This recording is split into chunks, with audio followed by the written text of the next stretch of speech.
Hi, I am Eric Delgado, and I am currently in Madison, Wisconsin. This is where I live and work, and it's also where I went to school at the University of Wisconsin-Madison.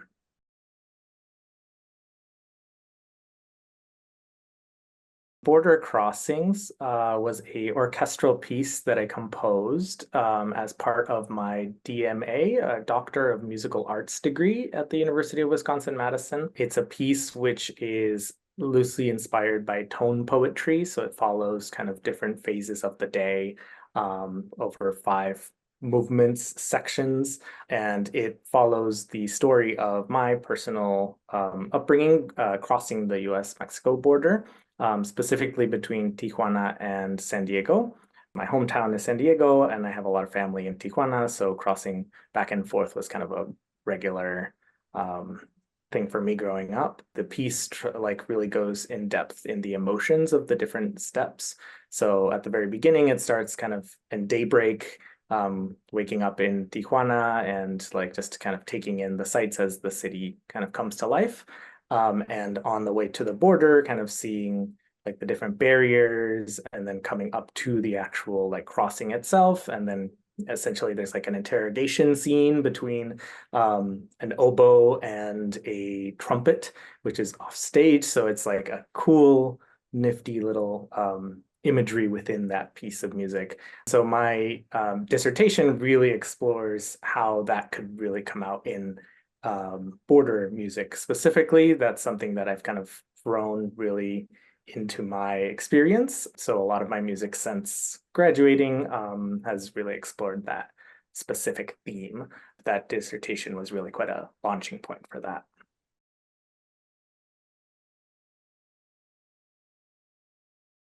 Yes.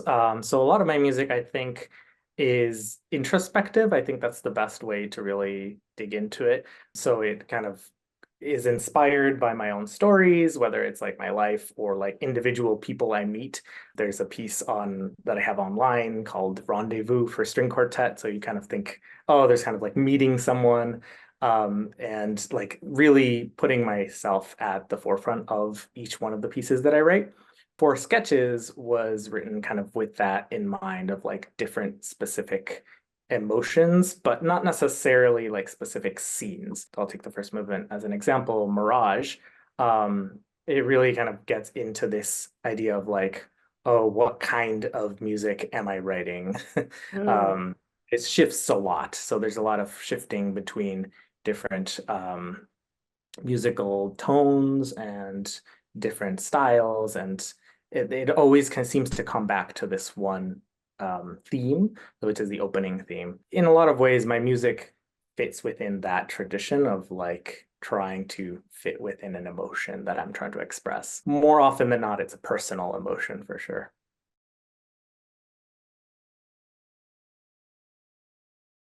As the name implies, they are sketches. So they came up from sketches I had for different pieces. Each piece, each movement is really kind of like a work in progress that I had at some point. So I wanted to have, for example, chant to be a piece that was for like voices and like lots of different instruments. And as many composers can attest to, when you start a piece, you never quite know how it will turn out in the end. There's always a little bit of give and take, and sometimes a lot of give and take, especially with this piece, where I had written it with the intention of like essentially pulling together as much material as I had, like as many different types of musics. And so they kind of coagulated into these four different sections, but they really, you can hear bits of other pieces kind of come in. Okay. Sometimes there are quotations. So I believe it is in depths, there is a quotation from a previous piece that I had written much earlier. So there's things like that where it's kind of like playing on the idea of how fully formed the piece of music is. So each one of these four sketches, I'm trying to kind of like pull them together as much as possible. But I think the pairings really did come down to like contrasts, especially since each one is very, very different from each other.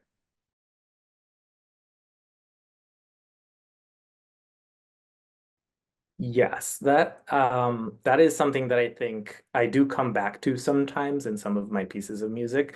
I have these kind of like different set ways of doing things, and sometimes I'll explore different like approaches. And this was actually the first time I think I had done this sort of like pulling together different sketches into one piece of music.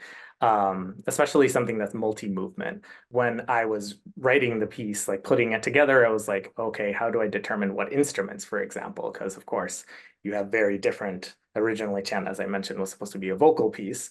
I think Mirages, I had kind of sketched out bits and thought of it as an orchestral piece. So you kind of feel a little bit of the orchestral timbres between the instruments. So when it changed into this specific instrumentation, clarinet, violin, cello, and piano, I was really thinking, okay, how can I make each one of these instruments like as co-equal and kind of as integrated as possible? Because the timbres for the four instruments are quite different, but they also have a lot of similarities. So there's a lot of like play back and forth. I'm kind of remembering very specifically thinking about chant and thinking, okay, how much can I have the violin like kind of stick it to the other, to the cello and clarinet? And there's a lot of moments where there's tension that kind of comes through, where it's like a violinist that's really trying to interject into this chant.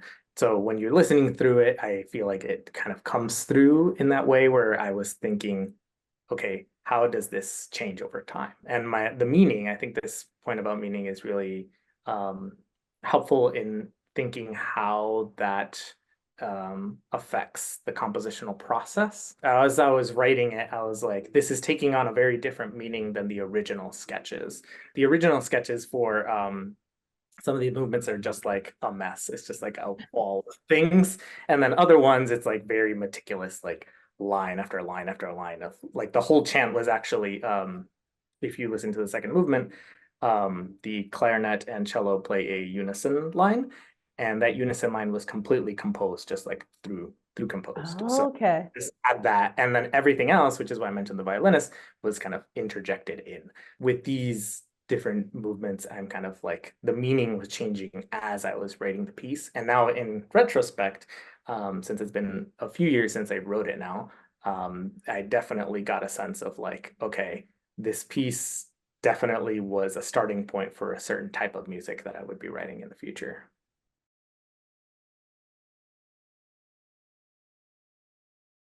I feel like a lot of my music has become more programmatic, so overtly so. So in I mentioned my dissertation, which has like this whole narrative of like me crossing the border, and there's almost like specific timestamps. I think it really grew out of this sense of like, okay, so the process of me writing four sketches involved a lot of like different approaches, but trying to make a singular narrative, single story. It's not a programmatic story, but it's like an emotional story, especially by the end. In Festival, there's a very quick section that comes right at the end, which kind of hits you like lightning. And I think I write in the score itself as lightning fast. So there's this kind of like sense that over the years, I've definitely gathered a lot more of that programmatic element into my music, especially with kind of more recent trends. I've also started using a lot more of like folk music and music that I grew up with, my Mexican background. A recent piece from 2 years ago was Variations on Cielito Lindo, which is a Mexican folk theme. And so it's like definitely building off of that story building that I started in Four Sketches.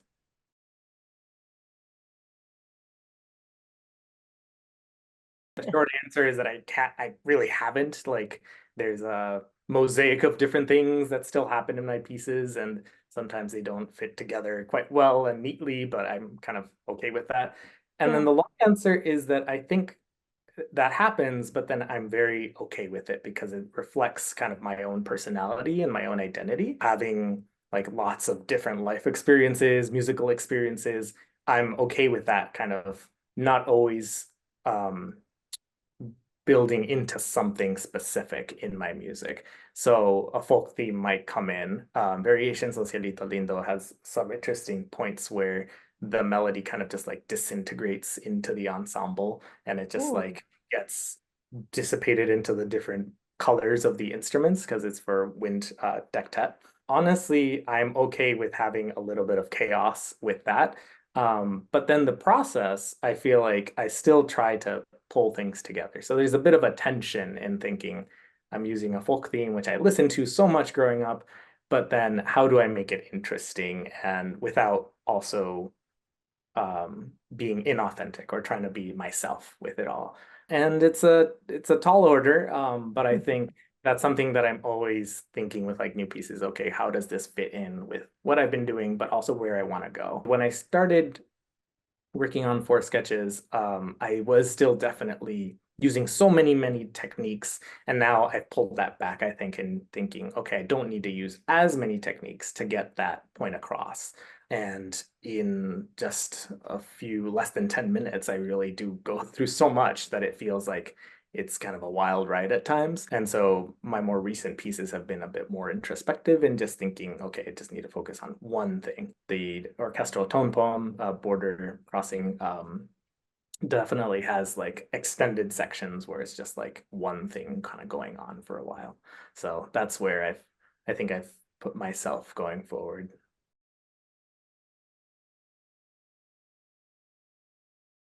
I'm definitely down for anything. There's certain instrumentations which I feel like I just kind of like find home in. One of them actually is this, I feel like this the solo ensemble with the clarinet, the violin, the cello, and the piano. Those four instruments are very close to my heart. Maybe because I started writing for them like first year of college. I was like, okay, these are all gonna come together in some way. And I've used them in different ways, like clarinet and piano, violin and cello, like just kind of different combinations of those. So I feel like I do find my home in those instruments, which is ironic because I don't play any of those instruments. Like, I mean, I play some piano, of course, for like as a pedagogue, like teaching, but I don't consider myself like a professional pianist. My first instrument is actually flute. I do get often questions about like what instrument do I prefer to write for as a solo instrument because I think that kind of shows you what you feel like you're most at home with or most comfortable with in terms of your idiom. And I feel like of all the instruments I've written, piano is probably the one that kind of comes across the most.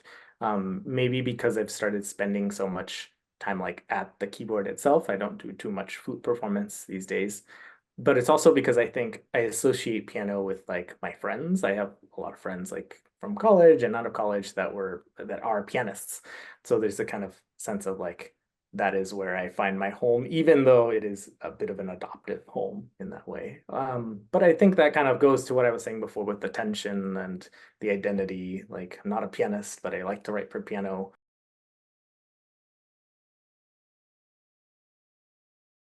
It used to affect a lot more in terms of like the type of music that I'd like to bring into a classroom or into a Mm. lesson would be the music that I'd like be affected by. So if a student has no idea anything about Stravinsky, of course I'm going to listen to some Stravinsky and then teach the Stravinsky, but then that means that I am affected by that music, whatever music I'm listening to. And I feel like that was kind of the main driver into getting me into composition. I did my bachelor's at University of California, Berkeley. And originally I wanted to be a performer, so I didn't have like composition kind of neatly in my blood at first.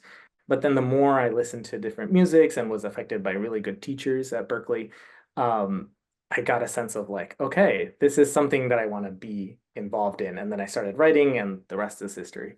So I think teaching has been really helpful in just kind of contextualizing what I do because it helps with like seeing like the next generation in a way, like students that I'm teaching, oh, they really like to do this. That inspires me to write the music that I want to write, especially when there's just like a lot of interesting things that sometimes happen within composition pedagogy where a student might like try something really out there and you're like, oh, at least I'm like, I would have never thought of that.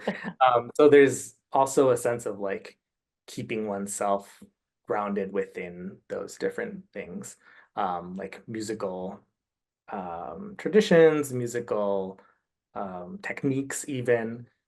I think more so now, I don't get too fixated into the music that I would present in a in a class or in like a lesson, but I definitely feel like I'm still having that inspiration element that I had from long ago.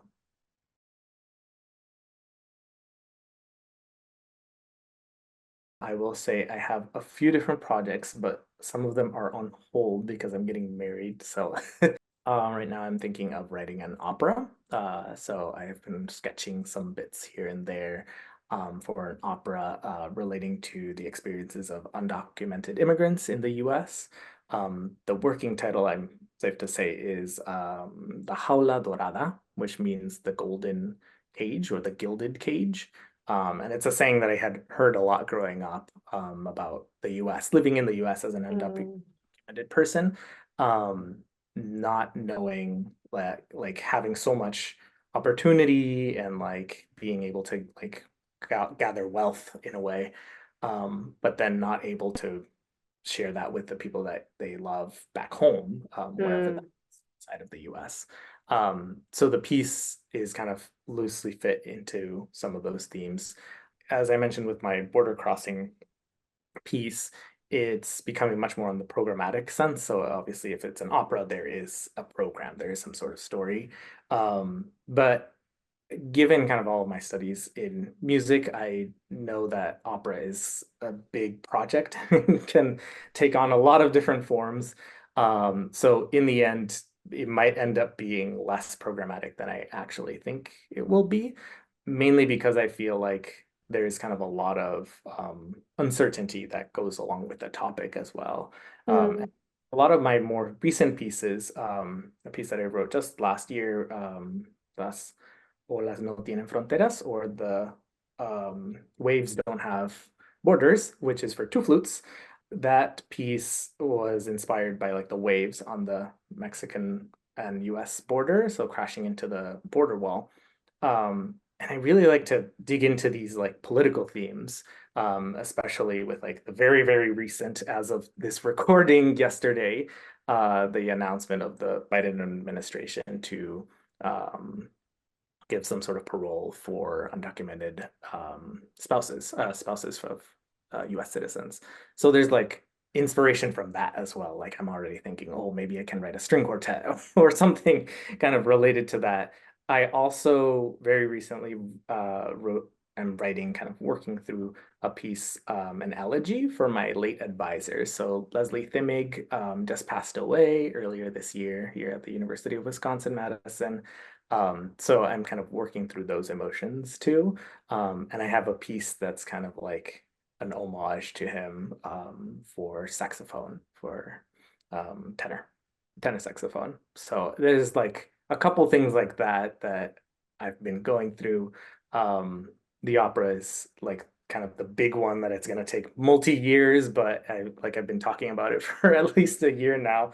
But it's like the sketches are there. It just takes a long time. The one thing about compositions is that you also need to have like resources to have these pieces performed. So I like have a friend who I've been talking to who's been wanting to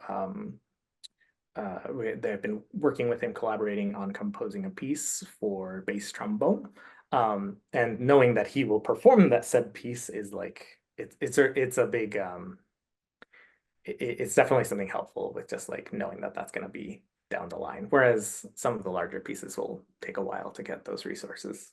So I have a website, ericdelgadomusic.com. If you all want to go to that website, it has quite a number of my recordings, so you can listen to some pieces. It also has like a full catalog of like all of the almost all of the music I've written. So it kind of gets a sense of like different, especially titles. I feel like titles are a big thing for me. Like they're very important. I don't lightly go through and just like name whatever. So some of the titles that I have on there, I think will really give a sense of the type of music that I write and kind of where I'm going to go in my future. And my SoundCloud, I feel like listening to things from my website is helpful, but SoundCloud also helps with just like keeping track of all of the data, how many listens, how many clicks things get. So yeah, those are the main things for me. Thanks for watching. If you enjoyed this interview and want to see more like it, check out the 30 by 30 by 30 playlist on our channel. For more information about the 30 by 30 by 30 project, check out the website linked to the right.